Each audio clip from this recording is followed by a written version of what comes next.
آدھی رات کا وقت ہے، دنیا آرام سے سو رہی ہے، لیکن اللہ کے نبی ہیں گھر سے نکل گئے اور میں نے دیکھا کہ میں پیچھے پیچھے چلنے لگوں.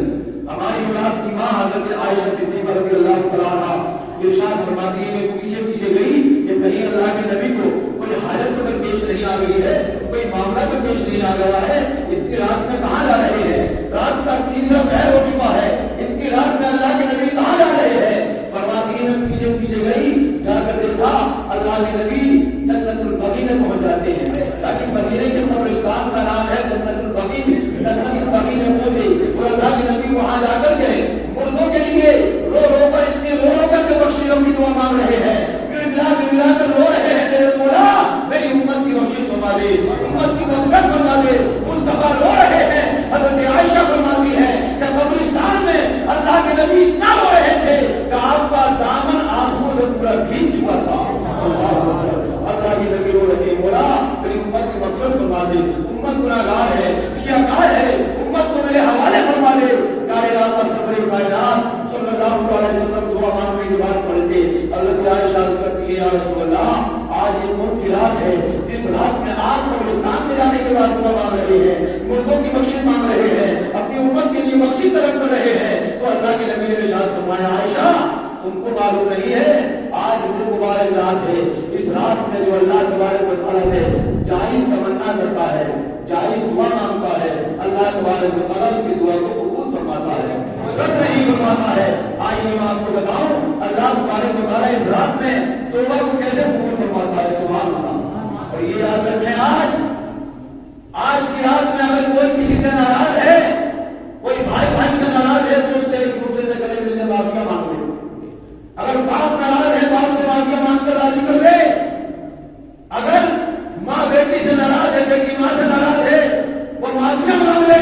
اس لیے کہ آج کی رات میں اللہ کے نبی ارشاد فرماتے ہیں آج کی رات میں کچھ لوگ ایسے بھی ہیں اس رات میں پوری رات عبادت کریں، صبح کو روزہ رکھیں، لیکن اللہ ان کی عبادت کو قبول نہیں فرماتا، ان کی دعا کو قبول نہیں فرماتا. الیاذ باللہ تعالیٰ توبہ کیجیے. اللہ رب العزت ایسا کسی مومن کے ساتھ معاملہ نہ ہو کہ اس کی دعا قبول نہ ہو. روز کہیے آمین. برادران اسلام کی اس مبارک رات میں بھی اگر مغفرت نہ ہو تو یقین جانو کہ وہ بندہ بہت ہی بد نصیب ہے. اس لیے کہ اللہ کے نبی ارشاد فرماتے ہیں کچھ بندے ایسے ہیں کہ اس رات میں بھی دعا مانگنے کے بعد عبادت کرنے کے بعد ان کی دعا اللہ کی بارگاہ میں مقبول نہیں ہوتی ہے. صحابہ نے عرض کیا رسول اللہ علیہ السلام ایسے کم نصیب بندے کون سے ہیں؟ تو اللہ کے نبی نے ارشاد فرمایا ایک شرابی، شراب پینے والا اس رات میں بھی اگر پوری رات عبادت کرے گا، صبح کو روزہ رکھے گا، اس کی عبادت اللہ رب العزت کے بارگاہ میں قبول نہیں ہوگی. دوسرا ہے جواری، جوا کھیلنے والا، پوری رات عبادت کرے صبح کو روزہ رکھے، اس کی کوئی عبادت اللہ کی بارگاہ میں قبول نہیں ہوگی، اس کی توبہ قبول نہیں ہوگی. ایک ہے ماں باپ کا نافرمان، ماں باپ کی نافرمانی کرتا ہے تو پوری رات عبادت کرتا رہے، صبح کو روزہ رکھے، اللہ کی بارگاہ میں کوئی مقبول نہیں.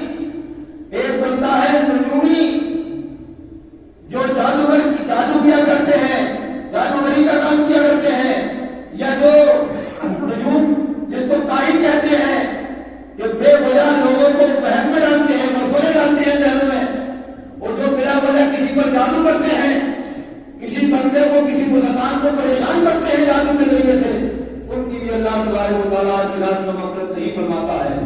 ایک وہ بندہ جو رشتہ داریوں کو توڑتا ہے، ایک دوسرے کی برائی کرنے کے بعد رشتے کاٹنا، صلہ رحمی اس کو کہا جاتا ہے شریعت میں. اگر صلہ رحمی منقطع کرتا ہے، اگر رشتے توڑتا ہے، رشتے کاٹتا ہے ایک دوسرے کی برائی کرنے کے بعد، تو اللہ تبارک و تعالیٰ اس کی بھی مغفرت نہیں فرماتا. لیکن اب میرے نبی نے ارشاد فرمایا سبحان اللہ، روز کی سبحان اللہ، ان گناہگاروں کے لیے نبی کا فرمان ہے. آپ کو فرماتے ہیں ہاں اگر اس رات میں، اس مقدس رات میں وہ سچے دل سے شرابی شراب سے توبہ کر لے، جواری جوا سے توبہ کر لے، ماں باپ کا نافرمان ماں باپ کی نافرمانی سے توبہ کر لے، رشتے توڑنے والا رشتے توڑنے سے توبہ کر لے، اگر ان ماں باپ کی نافرمانی کرنے والا اس سے توبہ کر لے، تو میرے مصطفیٰ ارشاد فرماتے ہیں اگر سچے دل سے توبہ کر لے تو آج کی رات ایسی ہے کی تمام گناہوں کو معاف فرما کر